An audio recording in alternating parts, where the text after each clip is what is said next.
Yeah. Well, welcome to Ritchie's Roost, Chaco, Mississippi. We're going to do things a little differently today. It's not going to be very long.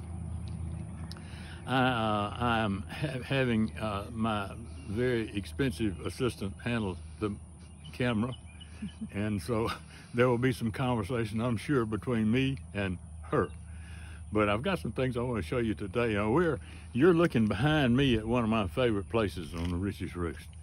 It's only about 200 feet from the back door, which is what we're looking away from the house now in the backyard. And that's the little pond out there that I spend a lot of time at and do a lot of thinking around. So we're going to wander out there. I'm going to show you what I catch. And then I've got a little story to tell you that happened yesterday that I am glad nobody took pictures of. So with that, she's going to follow me. Try not to fall down. It's wet. It rained all night long yesterday, so it is wet here at Ritchie's Roost. Here we go.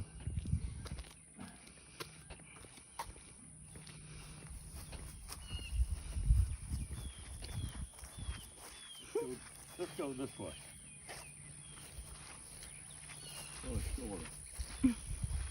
It is very hot. It's almost 80 degrees here today. And here we are in April. Squishing through the mud.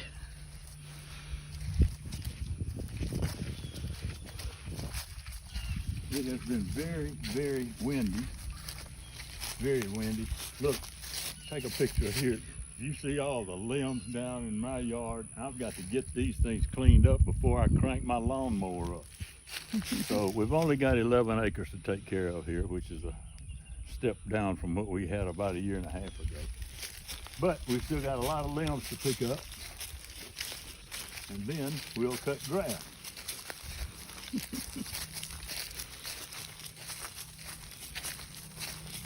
Man, the shade feels different. There's 20 degrees difference here. Now, I'm going to show you what we catch, what I catch. I stocked it with brim. Now, for you folks who were not born in the South, brim basically consists of two types of fish, a bluegill and a red ear sunfish, or some folks call them shell crackers, some folks call them chinkapins. Bluegills and chinkapins are basically what makes up the brim category that we fish for. They're sunfish. So I've got some in a box down here, and I'm going to dump them out and kind of show you, those of you who are not from the South and who maybe have not seen those before, this will be something new for you.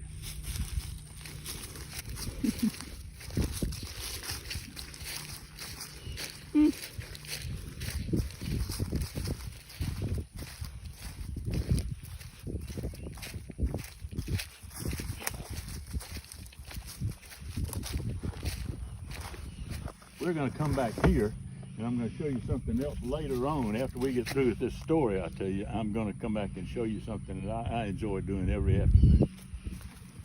Almost every afternoon.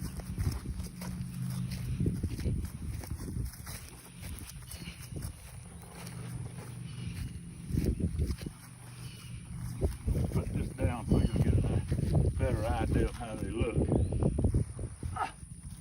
Now, one quick story. Look, if you buy a little thing like this in the hardware store, the Walmart or somewhere, to keep fish in, keep brim in, when you catch them, this little brim live basket.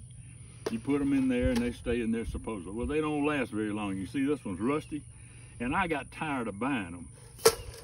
So I made one. Just a little different. You see that? That's PVC stuff that I bought and put together and have little ties on it so it doesn't rust and it stays there forever. It's a little heavier, but it works. Now, I caught some brim the other day. I thought I'd show you what they look like.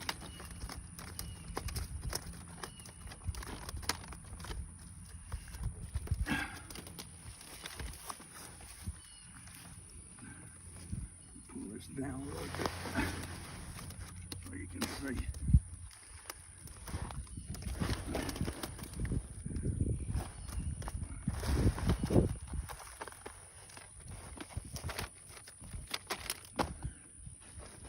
Now,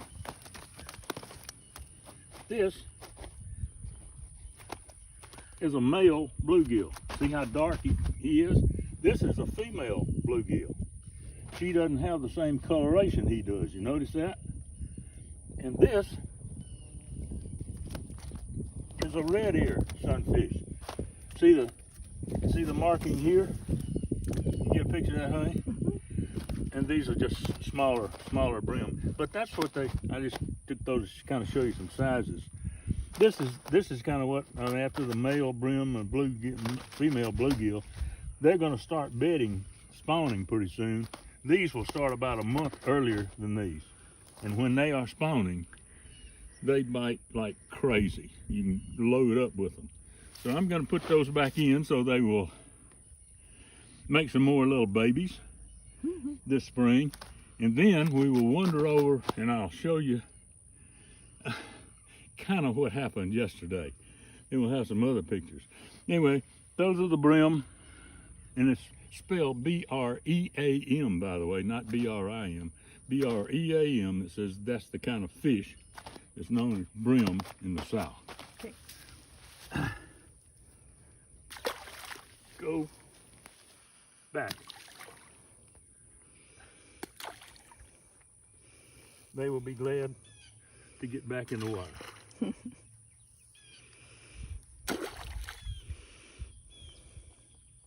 There they go. Hooray for the brim. I love them. Catch them on light tackle, catch them on cane poles, line, bobbers, hooks, crickets, worms, fly rod. I like it all. Okay. Yesterday,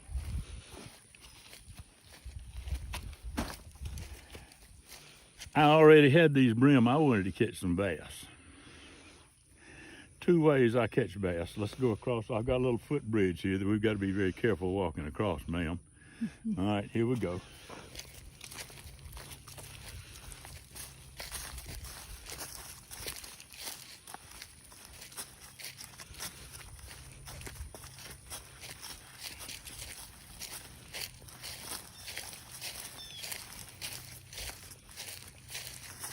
Take a picture of my little footbridge here. Got it. We built that. This is the spillway to the pond, so when it fills up, the water runs out this way and runs on down and runs away. This is what keeps it from going over the dam. We call it an emergency spillway. Yeah, you and Don built it. Yep. My brother-in-law and I built it one day.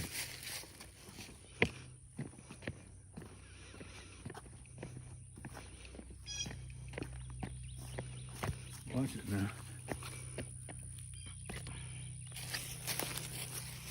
Thank you.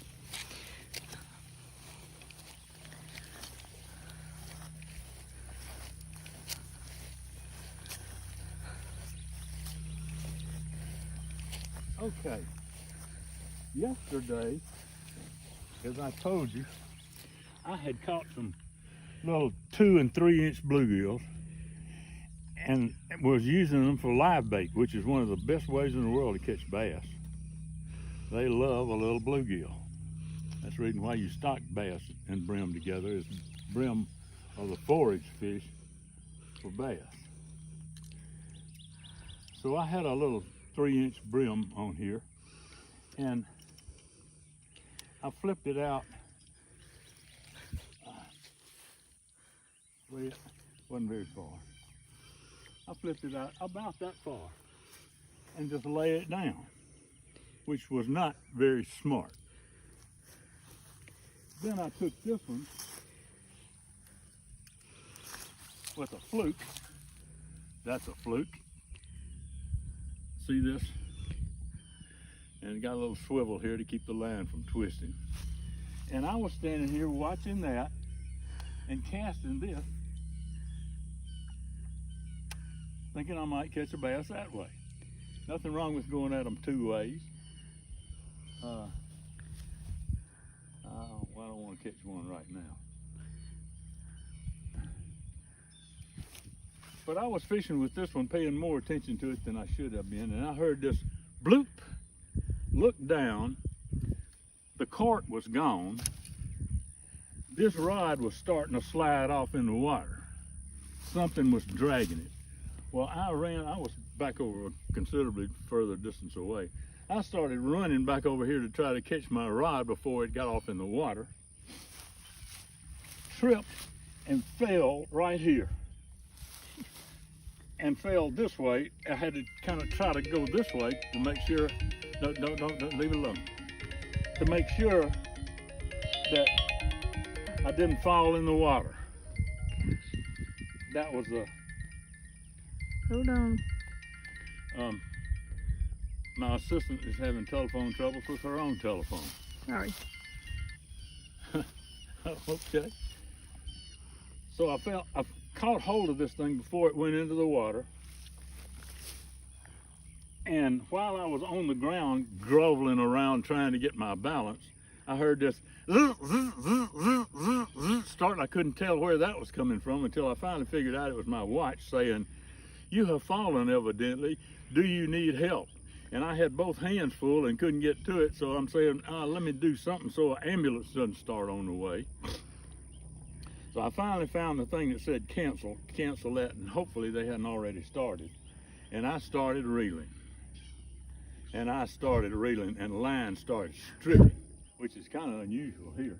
There are a few pretty fair-sized bass, but nothing like what I was feeling. Anyway, I finally got him to the surface where I could see what it was, and it was a catfish about this long, about 3 pounds or so, I guess. I finally got him in. I'll come back and get these.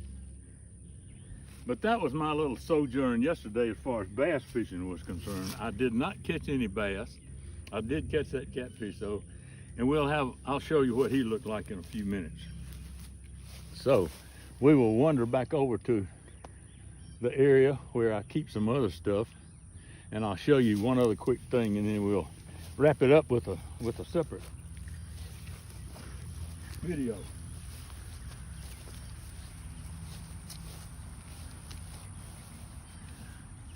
I'm very athletically,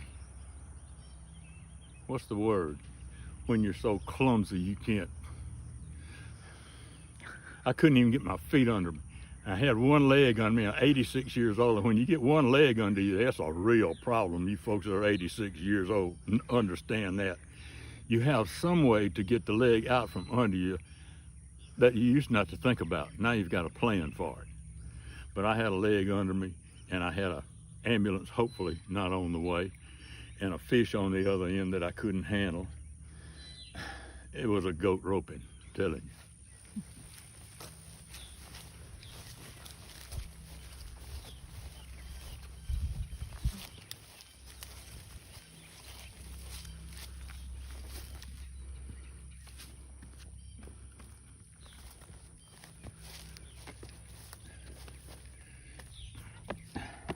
Thank you.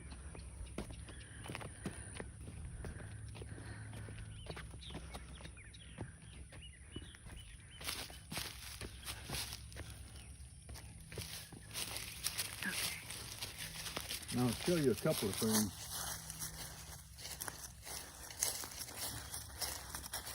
Watch the ring on.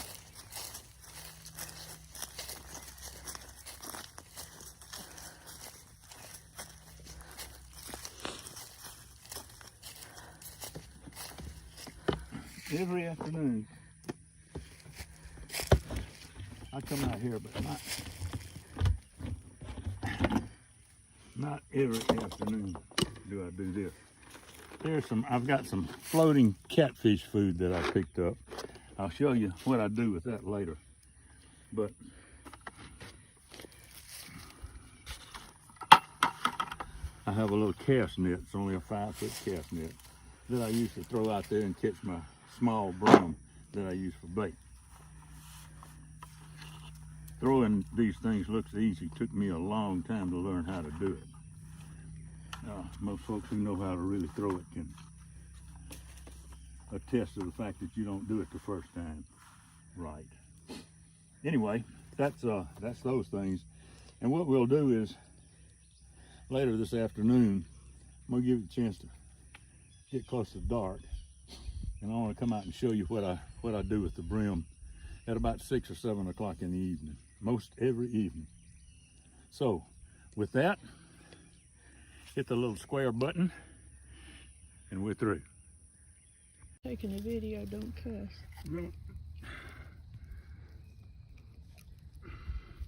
You still talking?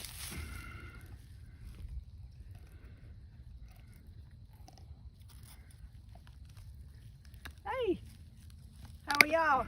Hi, how you doing? Yep.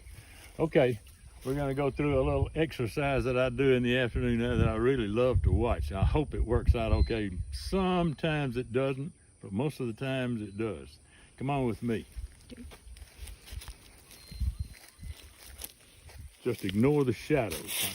I cannot control the sunshine as much as I'd like to sometimes. I showed you the catfish food that I have. Now, a lot of people say you can walk up to a place like this and the fish can't hear you. Some folks say they can. So I'm saying to every afternoon when I come out here, I say, okay, fish, it's time for supper, and holler like that. I think they hear me.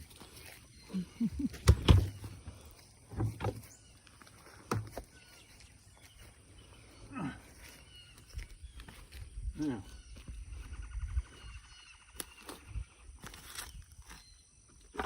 I showed you the catfish food. Here it is. Look down there, they already started moving around. I think they can hear me. Watch this. Wait. Wait.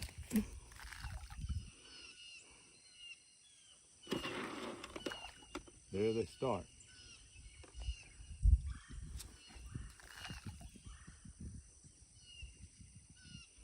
It's early yet. All right, fish, don't make me look like an idiot here.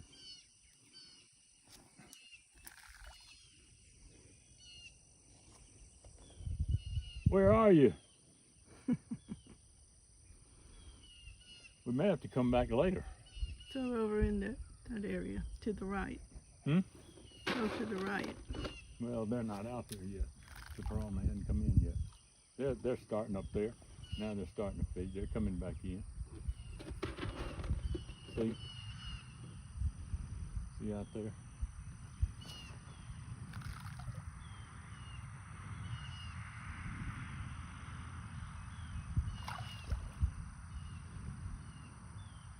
Usually they're just churning the water up. It's like piranha. They'll start in a minute, but I'm a little early this evening, and so they really haven't come into this shallow water yet. But they'll be here in a minute. They're starting, and the others will hear them, and pretty soon you'll see a whole bunch of them at once start. These are brim, not bass. The bass do not eat this stuff. Catfish do.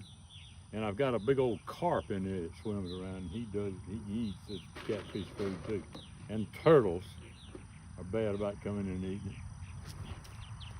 Come on, fish.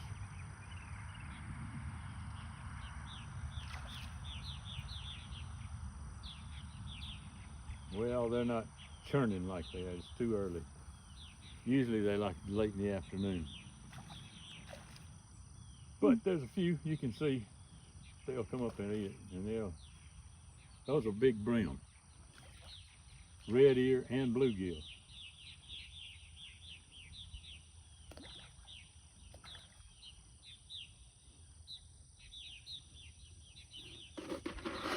And a lot of times bass will just kind of hang around the edge, and there's a lot of small ones in here close by. I could take the net now, probably the cast net, and catch 8 or 10 right out here with one cast. Small ones, close to the bank.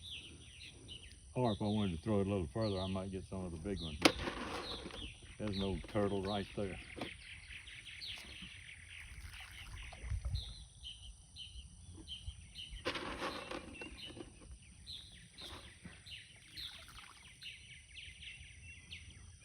Okay, they made a liar out of me this time. Usually it's like a bunch of piranha. I mean, they just churn the water. But too early today. They'll be coming in after a while, after we shut the video down. Okay, they made a liar out of me. Dadgummit. They're still biting it, but they're slow. They're still on it, but they'll be calling their brothers and sisters pretty soon. They'll be out there working on this catfish food. So there it is, and that's it for today.